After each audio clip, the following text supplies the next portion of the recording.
Alors bonsoir tout le monde. Je sens qu'il y a une expectative, qu'on se réjouit, c'est cool.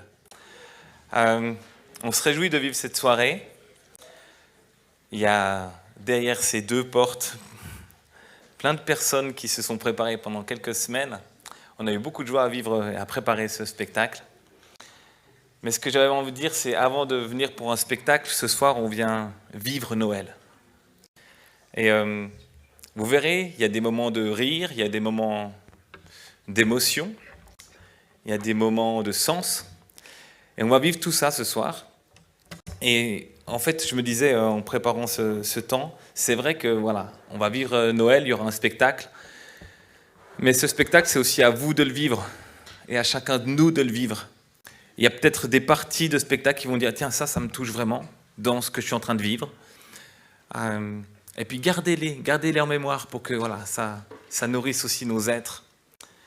On est très très heureux, je ne sais pas, peut-être parmi nous, il y a des personnes qui viennent pour la première fois, qui sont invitées. On aimerait vous dire vraiment bienvenue. Sentez-vous comme chez vous. N'oubliez pas que vous êtes chez nous, mais sentez-vous comme à la maison. On est vraiment content de vivre cette soirée ensemble. On va aussi prendre un temps de chant. Il y aura un chant avant le spectacle, 2 chants après le spectacle. Les chants ne sont pas là juste parce qu'on a envie de chanter Noël. Les chants sont là parce que c'est un sens. Parce que Noël, c'est Dieu qui vient rencontrer notre monde. C'est Dieu lui-même qui vient rencontrer qui on est, qui vient rencontrer ce qu'on est en train de vivre.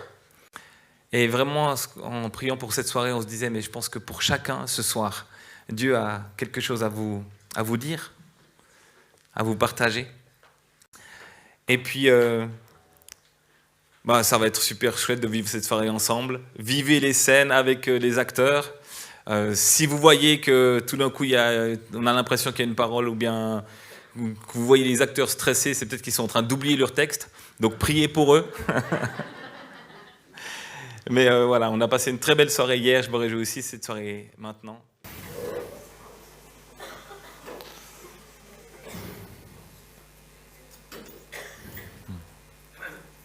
C'était il y a 5 ans, presque jour pour jour. Je me souviendrai toujours de cette question que je posais ce jour-là, ce décembre-là, à mon médecin, après une énième chimio qui ne donnait rien. Plus que quelques jours, c'est ça, docteur? C'est ça. Quelques jours pour trouver un donneur. Ces mots tournaient dans ma tête en boucle. Quelques jours pour trouver un donneur. Quelques jours pour trouver un donneur. Une sorte de contre-la-montre, sauf que la montre, cette fois-ci, c'était ma vie. On avait déjà regardé dans ma famille proche. Ma sœur n'était pas prête à donner son rein. Elle était empreinte de la même maladie que moi, même si elle ne s'était pas encore déclarée, et puis elle avait 2 enfants en bas âge, donc je la comprenais. Une de mes cousines s'était proposée, Émilie. Mais ça fait quand même bizarre de se dire que quelqu'un que je ne connais quasi pas, on se voit une fois par an au repas des cousins, donc t'imagines, est prêt à donner un de ses organes, à se priver de quelque chose de quasi vital pour que je reste en vie. Moi. C'était un sentiment partagé dans mon cœur. D'un côté, je savais que j'en avais besoin, et je pouvais décemment pas refuser. Et en même temps, ça me gênait d'être redevable. Ça gêne de recevoir tant, et de la part de quelqu'un qui ne nous doit rien. Pas si simple d'accepter. Et pas si simple de recevoir quand on n'a rien fait pour le mériter. C'était la première fois que je me retrouvais dans une telle situation de faiblesse. On ne pouvait pas dire que j'avais aimé et en même temps, c'était la réalité. J'avais besoin d'un rein. Et si j'en trouvais pas, ma femme perdrait un mari, ma mère un fils, mes enfants un père, et moi, la vie. Alors, j'ai appelé Émilie. Et je lui ai dit à quel point j'étais gêné et en même temps reconnaissant, tellement reconnaissant. Et on a trouvé un jour et on a fait l'opération. Et tout se passait comme sur des roulettes. Sauf que la greffe n'a pas pris. La greffe n'a pas pris. Les médecins m'avaient certainement bien expliqué et je n'avais clairement rien compris. Il y a des moments comme ça où on n'a pas besoin d'explications, c'est C'est pas le moment. La science, elle, oui, a besoin d'explications, mais le malade, lui, il a besoin d'une présence. Bref. Ce que je savais, c'est que pour une raison X ou Y, la greffe n'avait pas pris. Et ça, c'était sûr. On n'était pas 100% compatibles. Et le risque que ça ne prenne pas était pourtant déjà si faible, genre une chance sur 1 million, mais pas de bol. Pour une fois que j'étais gagnant. Émilie avait perdu un rein, à cause de moi. Et moi, je n'avais rien gagné du tout. Et on ne pouvait pas dire qu'elle avait fait quelque chose de faux, non, ni moi. Mais c'était mon corps à moi, qui avait rejeté une partie de son corps à elle. Et depuis ce jour-là, j'ai pas retrouvé de rein, ni de donneur. J'étais en survie. Et c'est pour ça que, après cette greffe infructueuse, pendant ma visite médicale, j'ai osé le... Plus que quelques jours, c'est ça, docteur? C'est ça. Alors, de retour de cette visite, et en désespoir de cause, j'ai écrit un mail et je l'ai envoyé à tous mes contacts. Publié un selfie sur Facebook, Instagram, tous mes réseaux. 3 jours pour trouver un donneur. Et ça a été liké des milliers de fois, partagé, commenté des centaines de fois. Et moi qui n'étais pas croyant à ce moment-là, j'ai prié. J'ai prié pour que ça prenne. J'ai prié pour que ça marche. Et ça a marché. Ça a pris. En quelques jours, on a trouvé un donneur. Un donneur 100% compatible. Un donneur anonyme. Et on a fait l'opération un 15 décembre, donc 10 jours avant Noël. T'imagines le cadeau? Et ça a fonctionné. La greffe a fonctionné. Et je suis encore vivant et ça n'a pas de prix. J'ai pu voir mes enfants grandir. J'ai pu passer l'année vivant grâce à quelqu'un que j'avais jamais vu auparavant, que je connaissais pas. Et ça donne envie d'être reconnaissant. Et à chaque instant. Et c'est pour ça que, à partir de ce moment-là, j'ai décidé d'inviter Émilie à tous les prochains Noëls de ma vie avec sa famille. Et cette année, elle est venue. Comme les 5 dernières années, en fait. Mais cette fois-ci, il m'a bien fallu 2 verres de martini et 3 décis de Chianti pour pouvoir lui poser enfin ma question. Cette question qui me taraude depuis ces 5 dernières années. Cette question qui restait en suspens ces 5 derniers Noëls. Je sentais que c'était le moment ou jamais. Fallait que je la pose. Alors je me suis lancé, comme ça, en plein milieu nulle part, en plein milieu du repas. Émilie, comment t'as fait? Comment t'as fait il y a 5 ans pour me donner ton rein? Alors que j'étais rien pour toi, j'avais jamais rien fait pour toi. On se connaissait si peu. Pourquoi t'as fait ça? Et là, il y avait un gros silence autour de la table. Faut dire que cette question, elle venait de nulle part. Hein. Aucun rapport avec aucune des conversations de la soirée. Mais au fond, tout le monde se disait que c'est bien que ça sorte. C'est pas du tout le moment. C'est pas du tout le cadre. Mais c'est bien que ça sorte. Et tout le monde le sentait. Tout le monde le sentait que cette question, je la portais en moi depuis bien trop longtemps. Pourquoi t'as fait ça? Et c'est là que j'ai compris. Pour Émilie, je veux dire, qu'elle avait aussi subi une greffe. Pas une greffe de rein, non, mais une greffe de cœur. Une greffe d'amour. Et ça, je l'avais bien compris. Je l'avais bien compris qu'en parlant du cœur, elle ne parlait pas du muscle qui bat à mesure de son existence, mais de cette partie de nos vies tellement précieuse. Cette partie de nos vies qui sert à ressentir l'amour, à le recevoir et à le partager encore plus loin. Cette partie de sa vie tellement meurtrie. Cette partie de nos vies tellement malades. À un moment de sa vie, le cœur d'Émilie avait été déficient, clairement. Plus envie de battre, plus envie de vivre, plus capable d'aimer ni d'être aimé. J'étais malade, Christian. J'avais besoin d'un cœur nouveau, un cœur guéri. Et tu as trouvé un donneur? Lui dis-je, le verre de Chianti aux lèvres et le sourire avec. J'ai cherché pendant longtemps, mais... Oui. On a tous besoin d'un cœur guéri, Christian, un cœur nouveau, parce qu'on est malade en amour. On a tous besoin d'être aimés, juste pour qui on est, malgré qui on est parfois, juste aimés, en paix, réconciliés. Tu me demandes si j'ai trouvé un donneur? La réponse est oui. Un donneur qui ne me devait rien et qui m'a tout donné quand même. Un donneur qui s'est rendu compatible, 100% compatible. Et sans cette grève d'amour, Christian, on meurt. Déjà là, j'avais jamais eu une telle discussion avec elle, ni avec sa famille, ni à Noël, ni jamais en fait. Mais je pense que ça nous faisait du bien à tous, de parler vrai, de parler foi.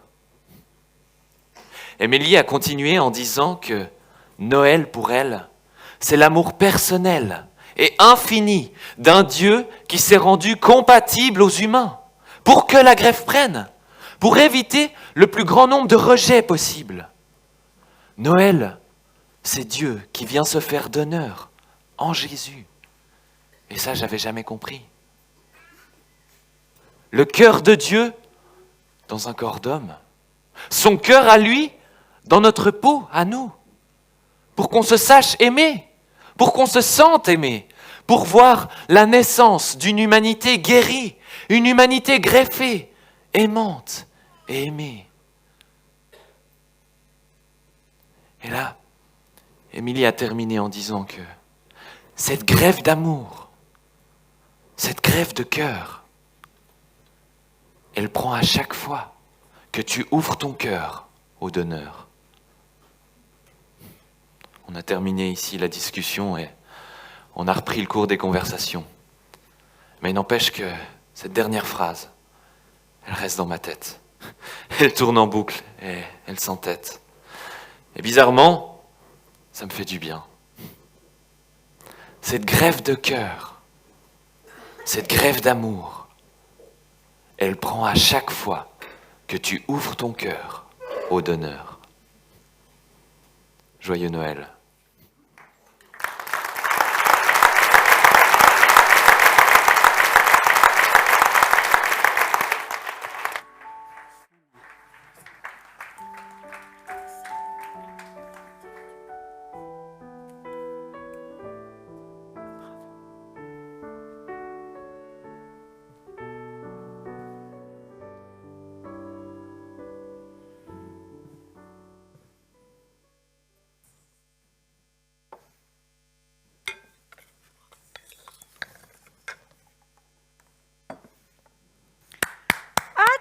Les enfants, c'est la 3e fois que je vous appelle. Le repas va être trop cuit. Ça ne va plus être bon. Mais si, maman, comme toujours, ce sera très bon. Je suis là, je suis là. Je m'assieds à côté de papa. Je peux t'aider, maman? Oui, volontiers. Tu pourrais servir l'eau, s'il te plaît? C'est de l'eau ou c'est du vin? C'est de l'eau, enfin, je crois. Il manque qui? Oh, il manque papa. Jude, est-ce que tu peux aller le chercher, s'il te plaît? Mais bien volontiers. Merci. Papa! Non, mais non, ça aussi j'aurais pu le faire. Et Jésus, il est où? Il est peut-être resté au temple. Oh, mais arrêtez de me raconter toujours cette même histoire, les gars. C'est pas drôle. Si, c'est assez drôle.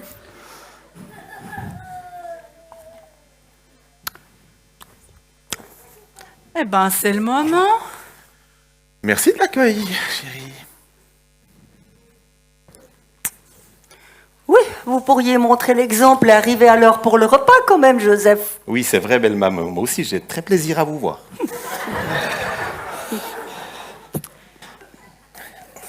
Chérie, tu sais où est Jésus? Oui. Eh? Je lui ai demandé d'aller livrer des poutres sur un chantier. Ça lui prendra un peu plus de temps. Il arrivera plus tard. Les parents? Oui. Oui? Vous pouvez nous raconter Raconter quoi? comment ça s'est passé pour Jésus? Tu veux la version courte ou la version longue? La version longue. Non, la courte, moi je suis pressée, j'ai des devoirs à faire pour demain. Non, la longue. Ben, ça va bien, puisque c'est la longue, c'est Marie qui raconte. Bon, alors je raconte volontiers, mais Joseph, tu rajoutes ton grain de sel. Ben, connaissant papa, ça risque pas d'être trop salé alors. On était tout juste fiancés avec papa. Enfin, il venait enfin de me déclarer sa flamme. C'est vrai que vous aviez mis un certain temps pour vous lancer. Merci, belle maman. Mais c'est vrai que j'étais un peu coincé. Oh bah, tu peux enlever-le un peu. Mais bon, j'étais pas très sûr de moi. Et puis, il y avait un sacré paquet de prétendants autour de toi. Hein. Oh, tu exagères. Bon, c'est un petit peu vrai quand même. Ouais, tu peux aussi enlever le un peu, là. Hein. Bon, on peut avancer, là je suis pressée, moi. Oui, je disais donc, on était tout juste fiancés avec papa quand un matin, dans ma chambre, j'ai reçu la visite d'un ange. Tu en avais déjà vu un? Oui, bien sûr, tous les matins au petit-déj. Non, je plaisante, c'était la première fois. Comment t'as su que c'était un ange? T'as pas d'autres questions, toi? Sérieux? Bon, j'ai su que c'était un ange parce qu'il me l'a dit. Il m'a dit de me réjouir parce que Dieu était avec moi.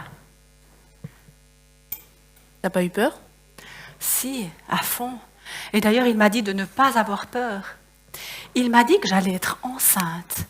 Il m'a dit que j'attendrais un fils et que je devrais l'appeler Jésus, que ce serait le fils du Dieu très haut et qu'il allait régner éternellement, ou quelque chose à peu près comme ça. Ce à quoi tu lui as répondu. Que c'était pas possible parce qu'on n'avait pas encore couché ensemble avec papa. Non, là, je confirme. Pour tes parents, c'était déjà too much, juste se donner la main. Et l'ange, il a dit quoi?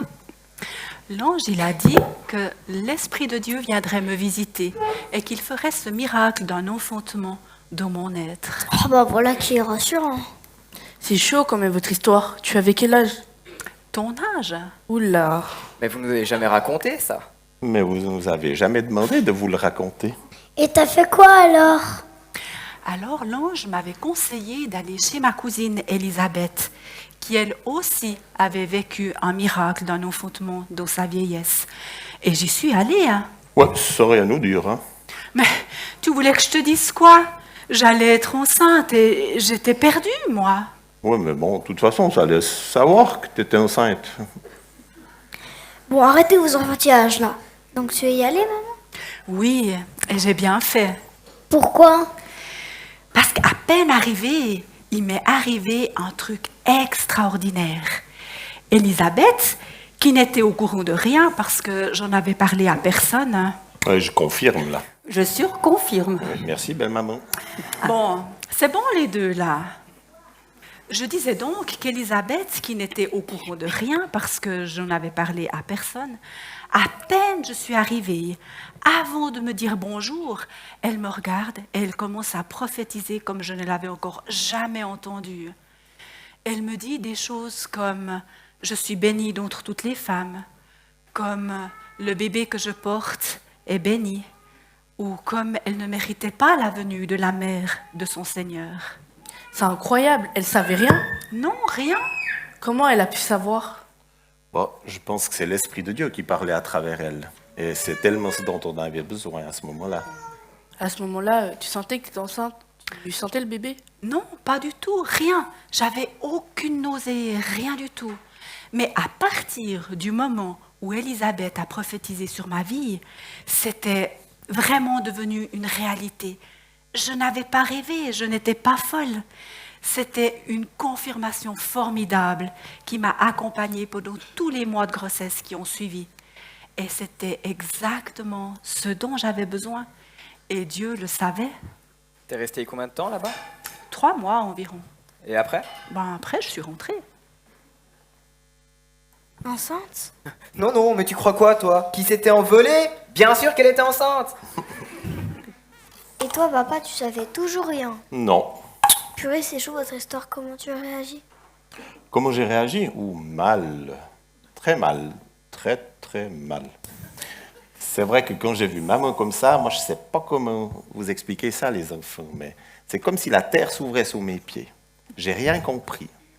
J'ai perdu toutes mes forces, c'est tout mon avenir qui s'écroulait, toute ma vie, quoi. Et t'as pas essayé de lui expliquer? Oh, mais si, mais il m'a vu comme ça, il est parti, il a cru qu'il avait compris. Ben, je le comprends. Et tu as fait quoi alors? Alors, j'ai prié et je me suis dit que si l'Esprit de Dieu avait pu le dire à Élisabeth, il pouvait aussi le dire à Joseph. Et t'as pas eu peur qu'il te quitte? Oh si, surtout quand il est venu me le dire. Te dire quoi? Qu'il me quittait. T'as voulu quitter maman? Ouais, doucement, hein, doucement, c'est plus compliqué que ça. Hein. Non, mais vous nous avez jamais raconté ça? Vous nous avez jamais demandé de vous le raconter. Hein. Non. Et ensuite? Eh bien, ensuite, j'ai eu un rêve, une vision plutôt. Un ange m'est apparu et puis il m'a dit qu'il ne fallait pas que j'aie peur de me marier avec Marie, que l'enfant qu'elle portait venait de lui et que je devrais l'appeler Jésus et qu'il allait sauver les hommes de leurs péchés. Alors là, quand tu te réveilles, t'es content. Ah, tu parles que j'étais content, oui. Et tu as fait quoi alors? Alors, je me suis levé, j'ai tout de suite couru vers Marie. J'étais tellement heureux. Quand tu parles, c'était la fête. Il est arrivé, il n'arrêtait pas de m'embrasser, il n'arrêtait pas de parler. C'était la fête. Oui, tu parles que c'était la fête. Tu ne m'avais pas trompé. On allait pouvoir se marier. J'allais devenir papa. J'allais pouvoir adopter l'enfant qui lui était donné. Oh, je bouillonnais d'idées. J'avais tout plein d'idées de nouveau. J'allais enfin pouvoir faire les plans de ce petit lit pour un petit enfant. Et comment tu as vécu ça? Écoute, ça allait bien, mais on était quand même seuls. Preuve en est que quand on a dû se rendre à Bethléem pour le recensement, comme toute ta famille, eh bien, on n'a pas été accompagnés de trop près par nos familles. Et c'est vrai que si je réfléchis un peu, je leur en veux encore un peu quand même. Parce que vous avez dû descendre à Bethléem? Oui, Et tu en étais à combien de mois? à 8. C'est ce qu'on appelle faire le grand 8. Et c'est là... Et c'est là-bas que t'as accouché? Oui, on était seuls. C'était une nuit formidable, extraordinaire, inoubliable. On était seuls, perdus. Personne ne savait où on était. Et lorsque Jésus est né, des bergers sont venus nous dire qu'ils avaient vu des mages leur annoncer cette naissance. C'était incroyable, extraordinaire. C'était une confirmation pour nous qu'on n'était pas seuls. Et qu'on n'était pas fous. Oui. Et quelques jours plus tard, la venue des mages. Tu te souviens, chérie? Ah oui. Tout le village se demandait qui étaient ces étrangers vêtus de vêtements royaux. Cette caravane venue d'Orient qui s'arrêtait devant chez nous, qui venait nous rendre visite à nous avec leurs cadeaux. Et je me souviens, je n'avais même pas eu le temps de me coiffer. Mais t'étais quand même belle. Oh, merci, chérie. Ouais, t'étais jeune à ce moment-là. Merci, chérie.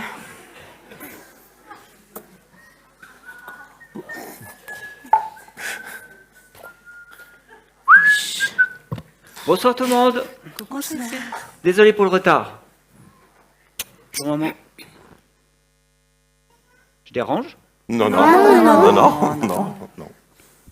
Parliez de quoi? De toi? De moi? Non, Non. De toi. Vous allez me le piller.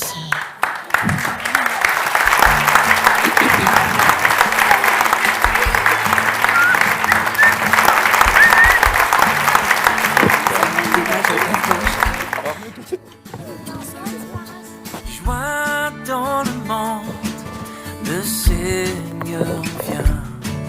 La terre accueille son roi. Que tous les cœurs lui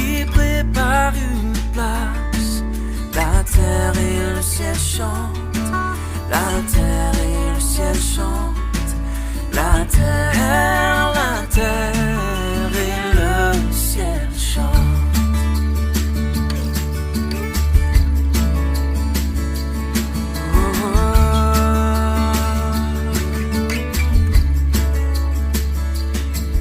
Il règne sur le monde avec vérité et fait connaître au peuple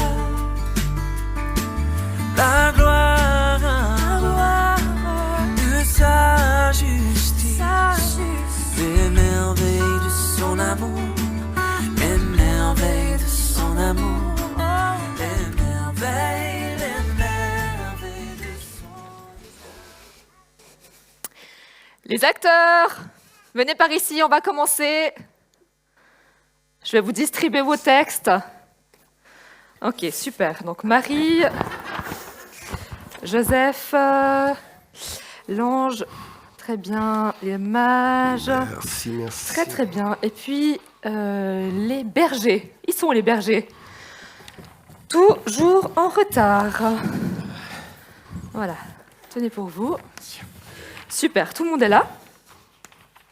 Alors, je vous rappelle, le spectacle de Noël a lieu dans 5 semaines et on n'est pas prêt du tout. Hein? Alors, vous me lisez vos textes, vous essayez de les apprendre par cœur, et puis moi, je reviens dans un moment, ok? Hein? Allez, on se met au boulot, allez.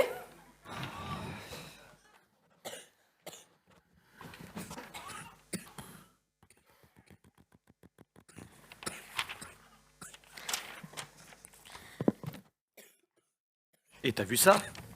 Y a rien sur le fait qu'on est les meilleurs bergers de la région. Ouais. J'ai vu aussi qu'il parlait même pas de notre exploit. Premier prix, la tente de brebis.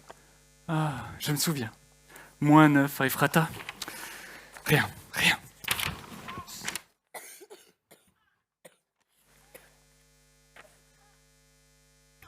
Et là, durant les veilles de la nuit. Mais les gens vont rien comprendre. Ils vont se dire, tranquille, le métier de berger, on se la coule douce.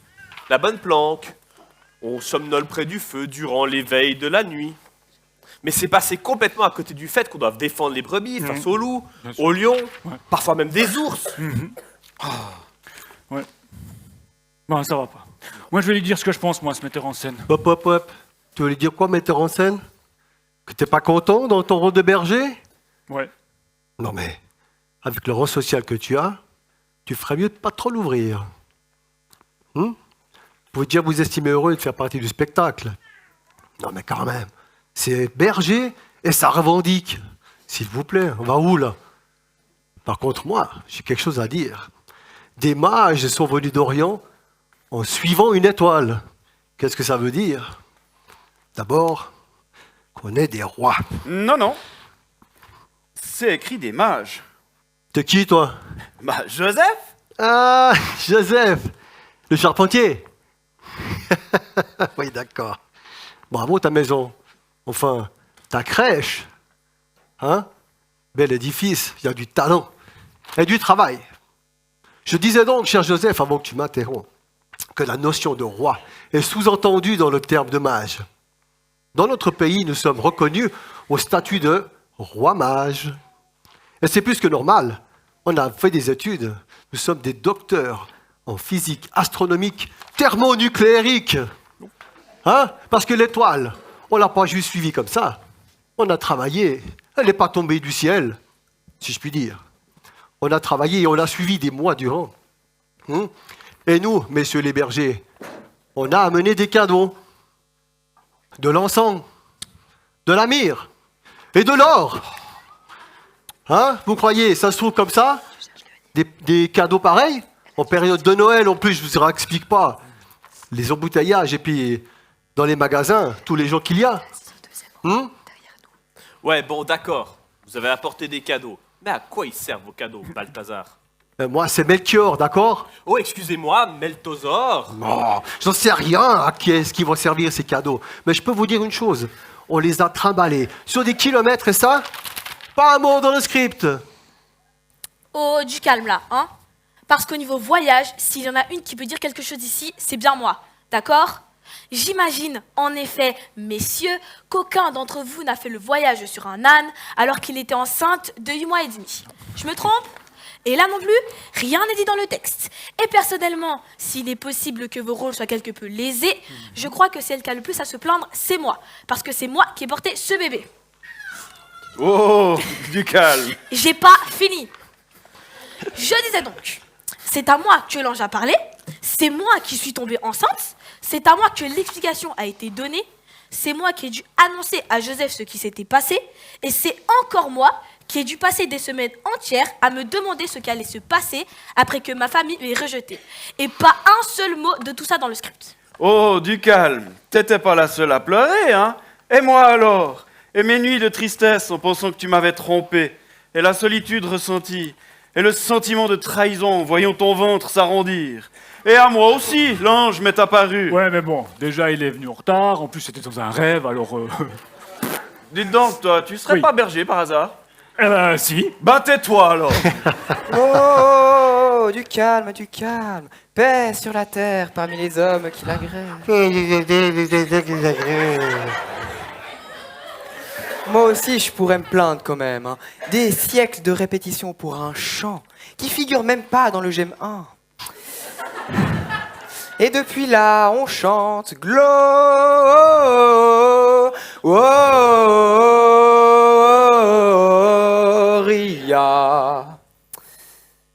Bande d'ignorants, non mais... En pensant que c'est ça ce qu'on a chanté ce soir-là, hein? Ah, mais c'était autre chose, hein, ça je peux vous le dire. Hein. C'était grandiose, avec des paroles magnifiques, majestueuses, à 12 voix. Et pas un seul berger capable de prendre des notes. Non, mais c'est quand même incroyable, ça. Non, mais aussi, vous chantiez en hébreu, c'était du chinois pour nous. Alors, ça va, ça roule, ça rentre ces répliques. Faut que ça donne, hein, le spectacle est dans 5 semaines, hein. Ben non, justement, ça ne va pas. Mais alors là, pas du tout. Personne n'est satisfait de son rôle. C'est-à-dire ? C'est-à-dire, personnellement, j'ai l'impression que mon rôle manque de prestige. On pourrait presque penser que l'histoire puisse se passer de moi. C'est vrai, c'est vrai. C'est vrai. C'est-à-dire, vous voulez changer mon rôle ? Non, c'est vrai, l'histoire peut se passer de vous.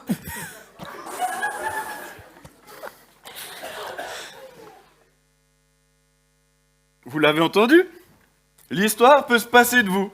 Oui, alors, comment elle s'est passée de vous, n'est-ce pas ? C'est vrai, Joseph. Je m'excuse, mais le personnage principal, c'est pas toi. Mais ce n'est pas vous non plus, Marie. Mais c'est qui alors le personnage principal si c'est pas Marie? Le bébé. Pardon? Le bébé. C'est pas le bébé qui a chanté. Et c'est pas lui qui a veillé. C'est pas le bébé qui a voyagé? Et surtout, c'est pas le bébé qui a poussé. C'est sûr qu'au niveau de l'action, c'est pas lui qui attire le plus l'attention. Mais il dort. Il mange. Et il crie. Mais pourquoi que ce serait lui qui devrait avoir le rôle principal? Parce que, messieurs les acteurs, ce bébé est le seul être humain qui existait avant d'être humain. Ce bébé, promis par les Écritures, est un membre de la Trinité qui se dévait de son manteau de gloire pour naître dans une mangeoire. Vous me parlez de long voyage, il vient de bien plus loin que les mages. Vous me parlez de difficulté à quitter votre confort. L'enfant que vous portez partageait du Père le sort. C'est fort. Vous me parlez de premier rôle. C'est drôle parce que c'est pas du tout dans cet esprit-là qu'il est venu, lui. Lui, le Dieu de lumière, qui vient sur terre pour nous rencontrer dans notre humanité. Vous me parlez de premier rôle? J'imagine que vous l'avez trouvé.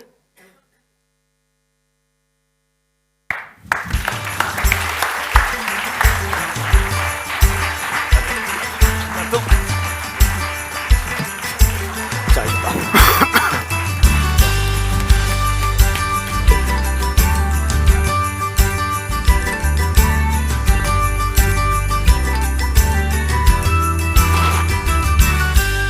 Écoutez, le chant des anges vient d'éclater dans les airs. Joignons aussi nos louanges à leur sublime concert. Gloire à Dieu, paix sur la terre. Aujourd'hui le Christ est né. Jésus s'est fait notre s'est fait notre frère, un sauveur nous est donné.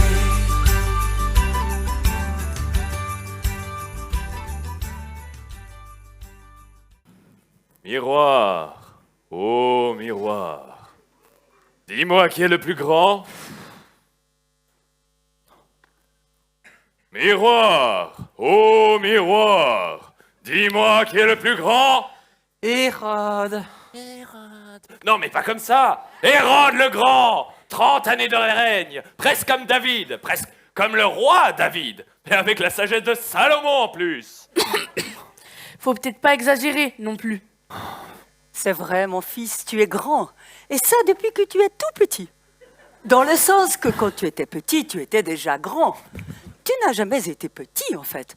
Même quand tu étais petit. Quand tu n'étais pas petit, justement. Hérode le grand, même la grande Rome a besoin de moi. Et où sont passés mes ennemis? Un scribe. Pardon? Non mais, où sont passés mes ennemis? Ah, vos ennemis. Je ne sais pas, moi. Partout? Ils sont vraiment cons, hein. Partout, mais n'importe quoi, nulle part. Je n'ai pas d'ennemis. Je suis seul. Je suis beau. Je suis grand. Je suis le roi des Juifs. Je suis Hérode le grand. N'est-ce pas que c'est moi le plus grand, Hérodiade? Non, moi c'est Marianne. Hérodiade, Marianne, mais c'est la même chose. N'est-ce pas que c'est moi le plus grand? Oui, bon, ça dépend. Avec ou sans chaussures à talons? Mais pas grand dans le sens de la grandeur, mais dans le sens de l'importance, de la renommée. Je suis le plus grand. Je suis le roi des Juifs. Oui, bon, faut pas exagérer non plus. C'est pas le summum. Ce n'est pas comme si votre naissance avait été annoncée 800 ans plus tôt par l'arrivée d'une étoile, comme ce dans... Une étoile? Intéressant ça. Une étoile qui parle de moi, c'est une bonne idée. Mais pourquoi vous me parlez d'une étoile? Je vous dis ça parce que c'est une femme et que c'est une femme. Mais non, je dis ça parce qu'en ce moment, à Jérusalem, des hommes en provenance d'Orient sont arrivés et qui sont à la recherche... Et qui rien du tout. Tous les jours, il y a des milliers de personnes qui viennent à Jérusalem, dont certains viennent d'Orient. Voilà tout. Ceux-là sont différents. Ils viennent chercher le roi des Juifs, ils ont vu se lever son étoile et viennent l'adorer. Mais adorer le roi des Juifs? C'est parfait ça, j'adore ça, être adoré. Ils sont où? Ils sont là. Ah, approchez, approchez, venez, venez. C'est vous les étrangers qui arrivez d'Orient? Oui. Et qui avez fait tout ce voyage? Oui. Pour adorer le roi des Juifs? Oui. Pourquoi il est là? Comment ça, qui? Celui que nous cherchons. Depuis des mois. J'ai pas l'impression qu'il est là, Melchior, et toi? Je le sens pas, Balthazar. J'ai pas le feeling là. Vous faites exprès ou quoi? Le roi des Juifs, c'est moi? Non. Non, je vous assure, c'est pas ça. Non mais, vous cherchez qui? Le roi des Juifs? C'est moi! Je suis le roi des Juifs! Non, non. Mais pourquoi pas? Mais parce qu'il est dit du roi que nous cherchons que son règne n'aura pas de fin. Et il est vrai que vous, Majesté, vous êtes plutôt sur votre déclin. Merci, femme. Merci, ça m'aide. Je lui avais dit d'arrêter de manger des tartes flambées. C'est pas bon pour les cheveux gris, je lui avais dit. Il n'y a pas que le cheveu, il y a aussi le ventre, la mémoire. Je me demande s'il ne nous fait pas une petite dépression. Je sais pas si vous avez remarqué, mais je suis là. Je vous entends. Eh oh! N'importe quoi. Les prophètes ont prédit du roi qu'on cherchait qu'il soit un roi juste, animé d'un esprit de sagesse et d'intelligence, et qui exerce le droit et la justice dans tout le pays. Alors, oui, non, c'est pas trop le genre de la maison. Hein. Et le prophète Zacharie parlait d'un roi depuis déjà longtemps en disant « Voici ton roi, ô Jérusalem. Il vient, il est juste et victorieux, il est humble. » Pardon? Je disais « Il est humble. » Oui, alors non. Décidément, ça ne peut pas coller parce que l'humilité, mon chéri, ce n'est pas vraiment ta spécialité. Et ça depuis que tu étais petit. Assez! Parce que vous croyez que vous allez le trouver, vous, ce roi? Vous croyez que ça existe, ça? Un roi juste, enfin victorieux et souverain d'un royaume éternel qui resterait humble, doux et fraternel? Un roi juste et sage qui ne profiterait pas d'asseoir son pouvoir sur tous ces prêts-là. Je les connais, moi, les rois, et je les côtoie. Je peux vous dire qu'un roi comme ça n'existe pas. Et s'il existe, c'est qu'il vient de loin, d'un royaume que je ne connais pas et qui n'est pas le mien. Vous suivez son étoile depuis des mois, alors ne vous arrêtez pas et trouvez-le moi. Et surtout, faites-le moi savoir pour que de mon côté, j'aille aussi le voir. Mais par prévention, dites-lui de faire attention, parce qu'il se pourrait bien que son règne du bien rentre en sérieux conflit avec le mien.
Il y a 2000 ans, à Jérusalem, on se demandait où est Dieu, que fait le ciel.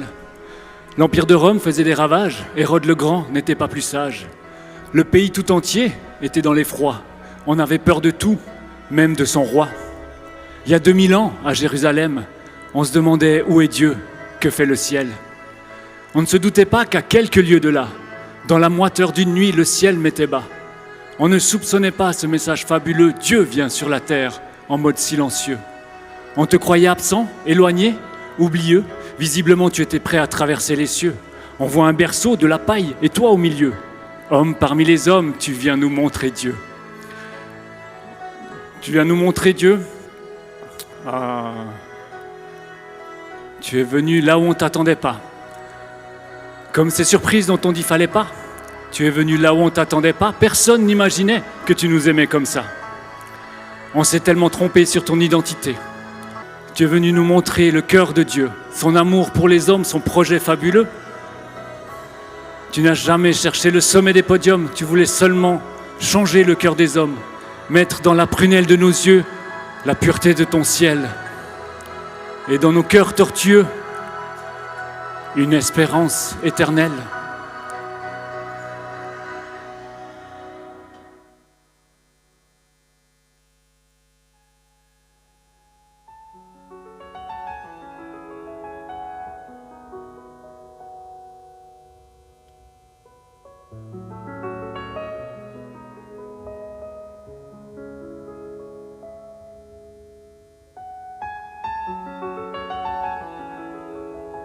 Une espérance éternelle.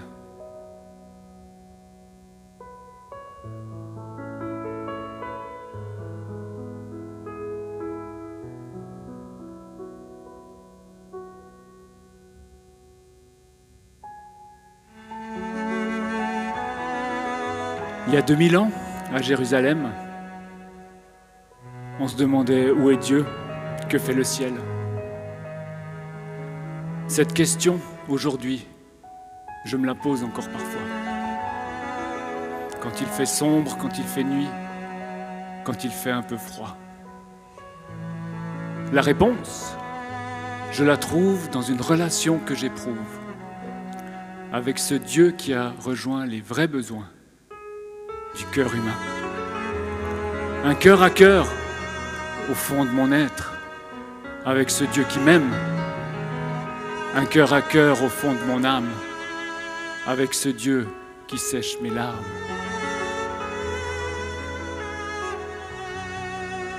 Il y a 2000 ans, à Jérusalem, on se demandait où est Dieu, que fait le ciel.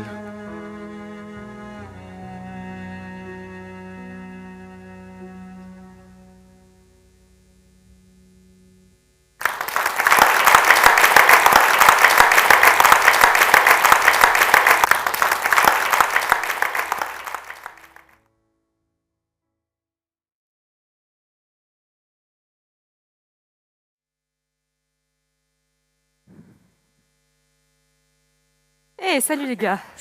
Salut Marie. Salut Benjamin. Salut. Salut David. Hello. Salut Jacob, Simon. Salut Marie. Ça fait plaisir de vous voir. Salut Marie. Salut Caleb. Prenez place. Oh, on n'avait pas trop le choix. Bon. Je vous ai convoqué ici pour une raison bien particulière, ok? Mais avant d'aller plus loin, vous devez me jurer que vous ne direz rien à personne. Jamais. Ok, on Ok, jure. on jure. Ok, on jure. Non mais promis? Promis. Oui, promis. Toi aussi, Caleb. Pourquoi moi, là, tout de suite? Parce que t'es quand même capable de bourdes mémorables. Et là, faudrait vraiment pas. Non, mais... Ok, Marie, hein, je sais tenir un secret, c'est bon. Bon, ok. Alors, je vous explique. Je vous ai convoqué parce que j'ai quelque chose de super délicat à dire à Joseph. Et je ne sais pas comment m'y prendre. Alors, au lieu de me planter avec lui dans une explication foireuse, je préfère essayer avec vous et puis que vous me disiez si mes explications passent ou si elles sont complètement nulles. Compris? Compris. Compris. Compris. On est un peu des cobayes, quoi. Non, non, c'est pas vraiment ça. Non, non. non. Si, c'est ça. C'est ça. Bon, ok, si vous voulez. Bon, soit. On commence? David, tu serais d'accord de jouer Joseph? Ok. Ok. Alors, salut Joseph. Tu vas bien? T'as passé une bonne journée? Ça s'est bien passé au travail aujourd'hui? Est-ce que tu souhaiterais une tasse de thé? Attends, Marie, c'est louche là. T'es trop gentil. Avant que tu dises ce que t'as vraiment à dire, on sent déjà que ça commence mal là. C'est pas vrai? Claire. C'est clair. Trop louche. Vous arrivez à ressentir ça aussi rapidement, les gars? C'est clair. C'est clair. Ok. Tiens, on est un peu moins débile qu'on en a l'air. Hein. C'est pas grave, Marie, vas-y, on recommence. Ok. Salut Joseph. Salut Marie. Tu vas bien? Ça va, grosse journée quand même. L'apprenti, il arrive avec 2 heures de retard. Un embouteillage de chameaux à la sortie sud de Jérusalem. Oh. Ah, comme d'hab, quoi. Je vois. Joseph, j'ai quelque chose d'important à te dire. Eh, vas-y, je t'écoute. Tu vois les abeilles et les fleurs? Ouais. Ben, des fois, les abeilles, elles butinent les fleurs. Et puis parfois, ça se pourrait que les fleurs, si tu veux... Comment expliquer? Passons.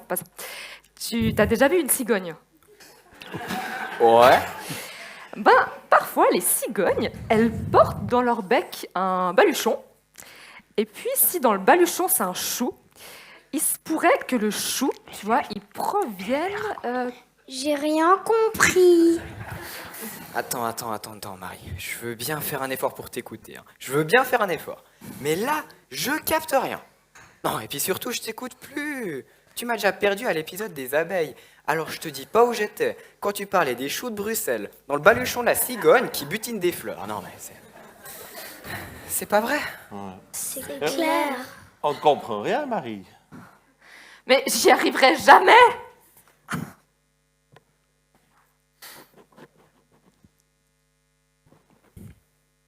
Allez, Marie, reprends-toi.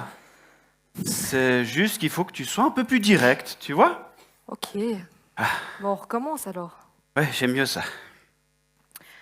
Ben, tu serais d'accord de jouer Joseph?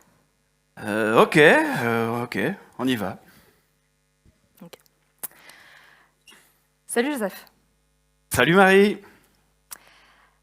J'ai quelque chose à te dire. Vas-y, je t'écoute. Je suis enceinte. Mais pas de toi. Pas de toi. Mais de qui alors? Bah, je sais pas. Mais Marie, ça ne va pas?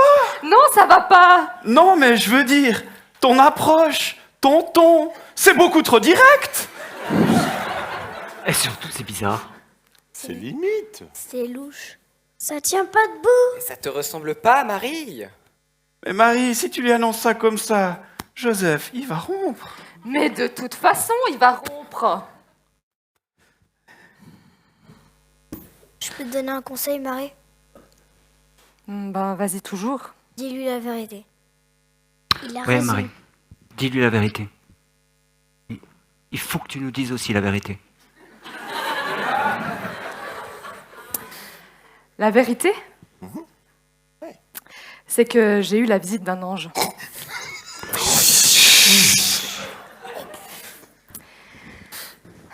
Ça s'est passé il y a 2 semaines.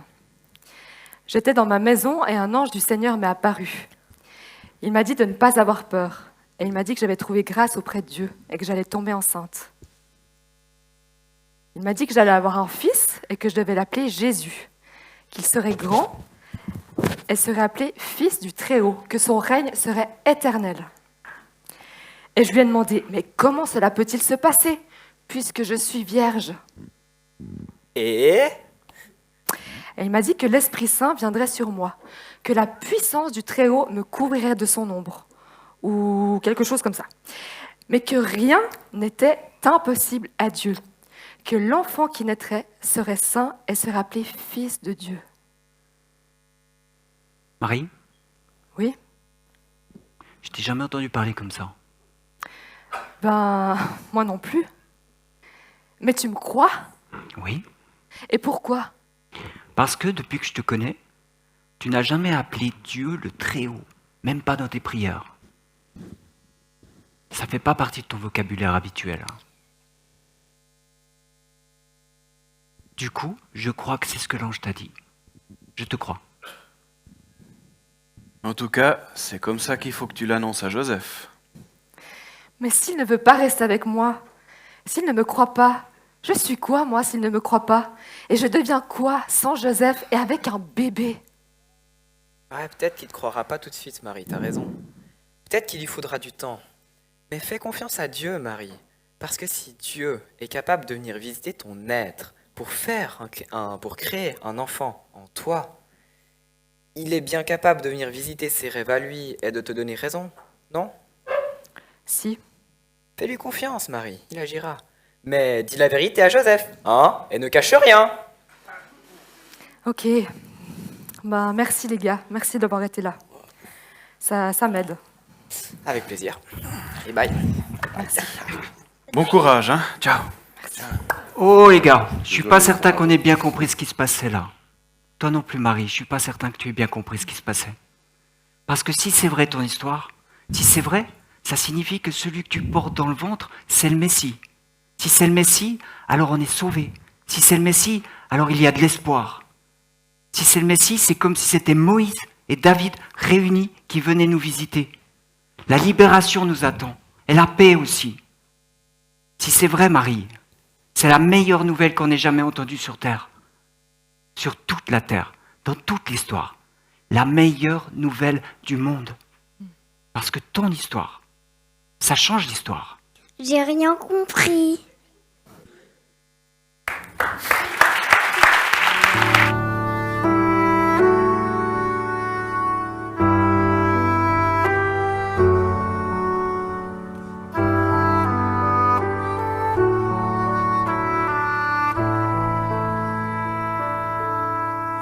Le premier Noël chanté par les anges du ciel fut pour quelques bergers endormis dans les champs. Ils gardaient leurs moutons blancs auprès d'eux rassemblés par une nuit d'hiver où soufflaient tous les vents.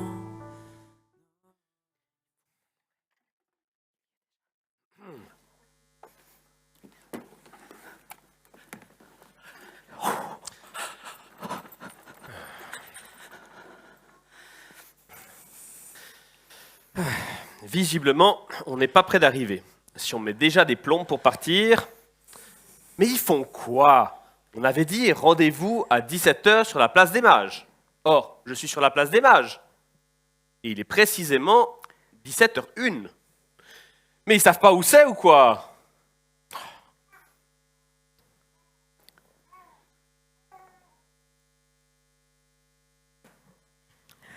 Bonjour. Mage, Excusez-nous, il y avait du trafic. Et un accident. Oui. Un chameau. Couché sur les deux voies. Plus possible de passer. Pas beau à voir. Non, pas beau à voir. Ah, ce n'est pas grave. On a déjà pris du retard, mais ce n'est pas grave. Au fait, comment vous appelez-vous? Moi, c'est Melchior, et vous? Balthazar, enchanté. Enchanté de même. Et moi, c'est Gaspard. Ah, Gaspard, c'est joli. Enfin, dans certaines cultures, ça peut passer. Hein. Bon, ce n'est pas tout ça. Mais nous avons de la route à faire, alors je propose que nous y allions. Maintenant? Ben oui, maintenant. Que voulez-vous faire d'autre? Eh bien, attendre. Mais attendre quoi? Bah, attendre la nuit. La nuit. Vous voulez attendre la nuit. Et pourquoi donc voudriez-vous attendre la nuit? Disons que pour suivre une étoile, ça peut être un avantage. Même pour des mages. Pas faux.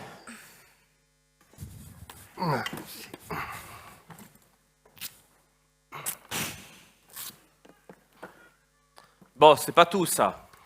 Mais il n'est que 17h15. Alors en attendant, on fait quoi? Ben, on pourrait peut-être partager ce qu'on a prévu apporter à ce personnage que nous allons adorer, histoire qu'on n'arrive pas en présentant les mêmes cadeaux. C'est une bonne idée, ça. Même une excellente idée. Alors, pour ma part... Dites, ça vous dérangerait qu'on commence par la personne qui a proposé l'idée? Non, parle-moi du monde, excusez-moi. À vous, Alors, mage. Visiblement, à vous la parole, mage Gaspard. Bon, ben, disons que je m'étais d'abord dit que... Mais ensuite, j'en ai discuté avec ma femme et je me suis dit que il aurait plutôt fallu que... donc j'ai opté pour la première solution. Et c'est quoi? Bah oui, c'est quoi? C'est de l'or. Oh. Mais pas beaucoup, hein. Juste 2 lingots d'or fin. Wow, la vache. Vous pensez que c'est trop, hein, c'est ça. Ça fait trop bling bling, trop m'as-tu vu. J'en étais sûre, je m'étais dit, ne prends pas de l'or, ça va faire too much. Mais bien à vous voir, j'avais raison de le penser. Mais non, ce n'était pas du tout notre intention de... Ce n'était peut-être pas votre intention, mais c'est bien ce que j'ai compris. Et je pense que vous avez raison. Non, sincèrement, c'est nul cette idée. Pour qui je vais passer, moi, avec mes kilos d'or? Pour un matérialiste fini, voilà. Pour un homme qui s'intéresse qu'à l'apparence. Qu'est-ce que ça brille? Oh, pour briller, ça brille. Chut, mais c'est pas le moment. J'aurais l'air fin, moi, avec mon or fin. Et vous? Vous avez apporté quoi? Eh bien, moi, j'ai apporté quelque chose d'assez simple, somme toute, mais de très utile et d'assez noble. Moi aussi. Oui, le mien, par contre, il vient de mon pays. Moi aussi. Oui, mais le mien, il a 2 effets principaux. Moi aussi. Oui, bon, bah ça suffit, moi aussi. Bon, le moyen, il sert à fortifier la santé si on l'applique sur le bébé et à égayer l'atmosphère si on lui permet d'exhaler toutes ses qualités. Moi aussi. Quoi? Vous allez pas me dire que vous avez apporté du parfum quand même? Et si, de la myrrhe. Et moi, de l'encens. Oh, mais quel plouc! Pardon? Non, je disais, mais quel souk! On a apporté 2 cadeaux pratiquement identiques. Oui, sauf que le vôtre est moins cher. J'ai peut-être pas fait si faux, moi, avec mon or, en fait. C'est pas possible. Non, mais c'est pas vrai. Il le fait exprès, l'autre. Il a apporté du parfum. Hein? Qu'est-ce qu'elle va dire, la famille princière? Oh, je te cause. Qu'est-ce qu'elle va dire, la famille princière? Ils étaient 3, et eux 3, ils n'ont pas été capables d'amener des cadeaux différents. Quelle organisation. Mais c'est pas possible. On finira juste par dire, tu verras, ça va rien laisser tout ça. Ils diront, oui, mais il y a eu des mages qui étaient venus d'Orient. J'y crois pas. On va faire des milliers de kilomètres pour apporter à ce nouveau roi des cadeaux pratiquement identiques. Ah, bravo, c'est du grand art, quelle originalité! Je me vois bien, moi, devant ce nouveau roi, lui dire « Ben, moi, j'ai apporté la même chose que l'autre, là, mais en plus cher. » Ah, ce sera prometteur comme introduction, hein? Calmez-vous, maître. Mais je suis très calme! Je sais pas vous, mais j'ai l'impression qu'il va être long, ce voyage. Oui, sauf si vous arrivez à reprendre vos esprits. C'est-à-dire? C'est-à-dire dans la manière dont vous comportez depuis 5 minutes, c'est du grand n'importe quoi. Vous êtes là, vous comparez vos idées, vos cadeaux, à agir pour savoir qui aura le plus grand merci lorsque vous aurez présenté vos présents. À vous entendre, on pourrait presque croire que c'est vous qui essayez d'être le centre de la fête. Vous les plus remerciés, vous les plus adorés. Vous vous intéressez à vos cadeaux et vous oubliez complètement à qui vous les donnez. Je vous rappelle quand même que sa naissance a été annoncée par une étoile, ce qui laisse planer un petit doute sur le fait qu'il soit impressionné par les cadeaux que vous allez lui donner. Franchement les gars, vous allez adorer un roi qui regarde ce qui frappe au cœur, mais pas aux yeux. Et je sais qu'au début, vos cœurs étaient bien orientés. Mais depuis que vous côtoyez, vous comparez, ça fait tout capoter. Franchement, les gars, ressissez-vous. Vous avez oublié l'essentiel. Et l'essentiel, ce n'est pas ce que vous apportez, mais c'est à qui vous l'apportez. Et que vous l'apportez avec un cœur heureux de participer à cet événement unique dans l'histoire de l'humanité. Vous apportez de l'encens, de la myrrhe et de l'or. Mais ce qui compte, ce sont vos cœurs qui l'adorent. Amen. Amen. Amen, amen. Alors, on y va? On y va. On y va. J'aime mieux ça. Et les cadeaux?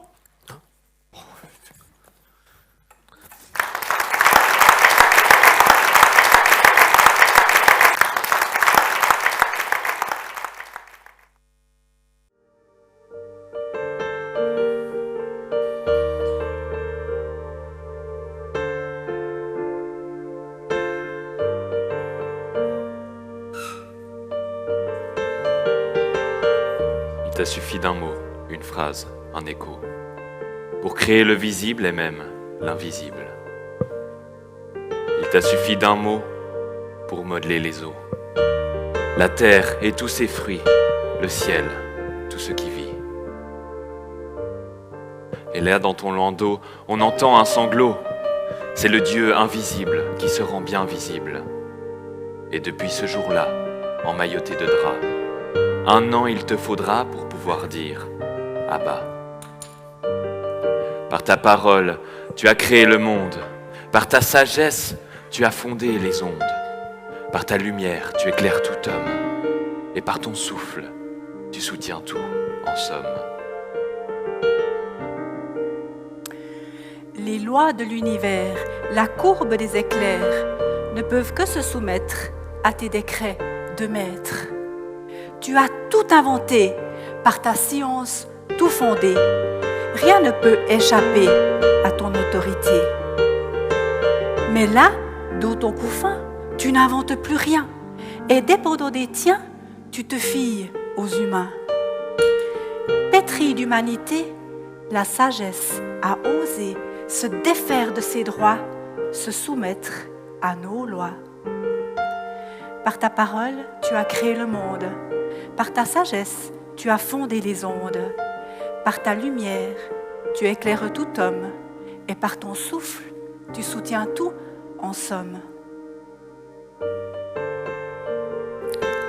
Pas un grain de poussière n'échappe à ta lumière. Pour que ce soit bien clair, tu es le seul repère. Toi, la lumière du monde, sans égal à la ronde, tu brilles partout, tu sondes les pensées les plus sombres.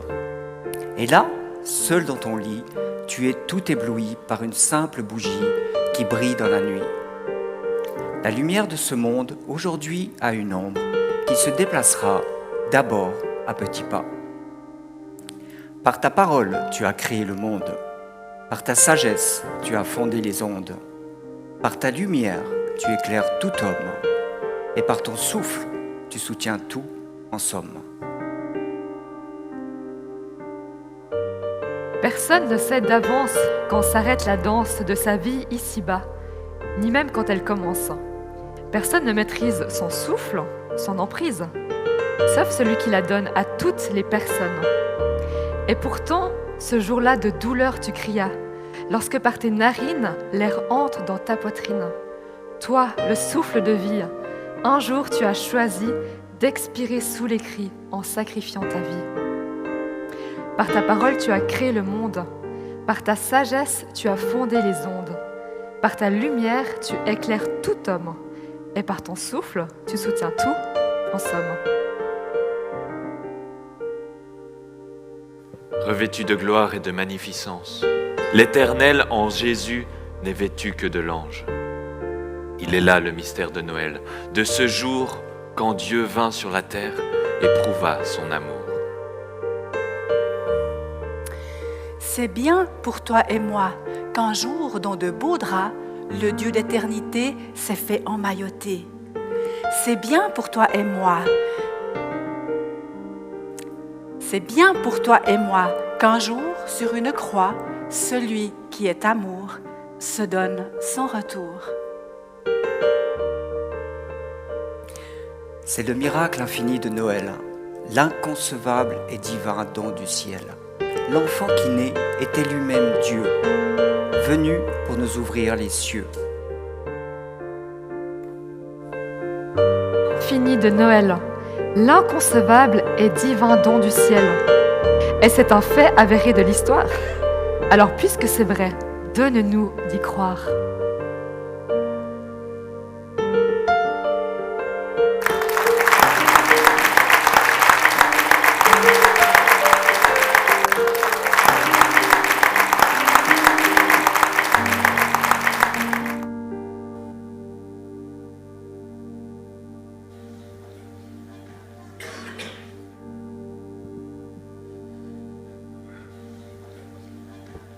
J'avais à cœur de prier.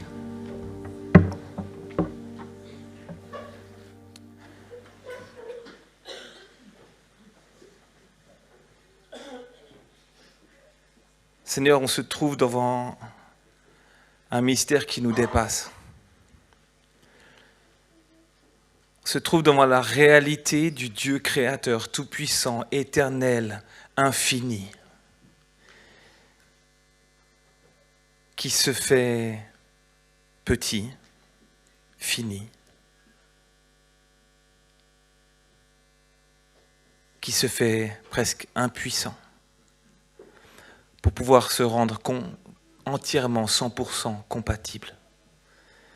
Seigneur, je te prie pour que ce soir, encore dans nos cœurs, la greffe prenne, parce qu'on a tellement besoin d'avoir un cœur qui est greffé par le tien, d'une spiritualité, d'un sens de cette vie, d'une espérance, d'un amour.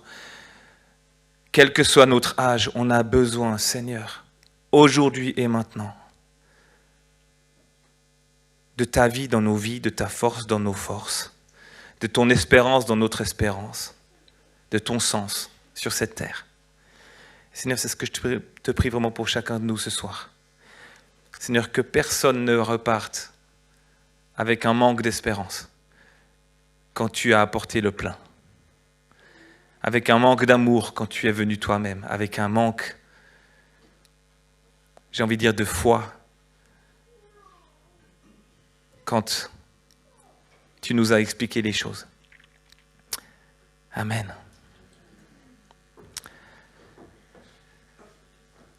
Merci aux musiciens qui nous ont entraînés dans ces deux chants de louange et de Noël. Merci à chacun d'être là, d'être venu ce soir. Moi, ce que je vous invite, c'est à appeler les acteurs sur scène et à les applaudir. Venez sur scène.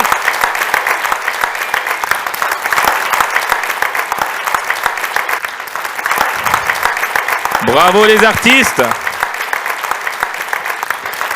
Viens, viens, viens.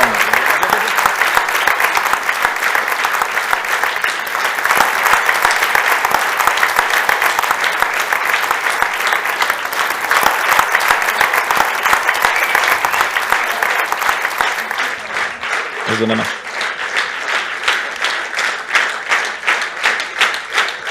Un, deux, trois.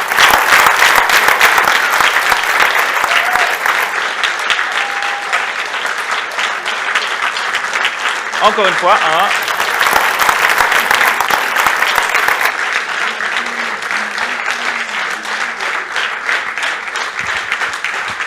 Puis on aimerait quand même remercier celui qui a écrit les textes et puis qui nous a embauchés, Gilles Geyser.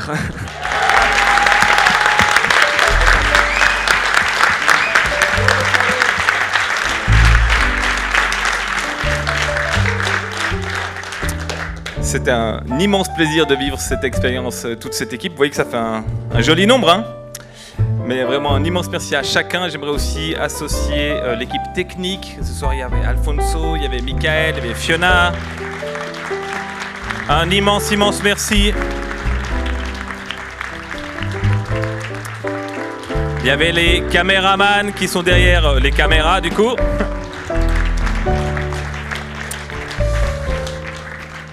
Mais merci beaucoup, les artistes. Vous pouvez, du coup, sortir de scène.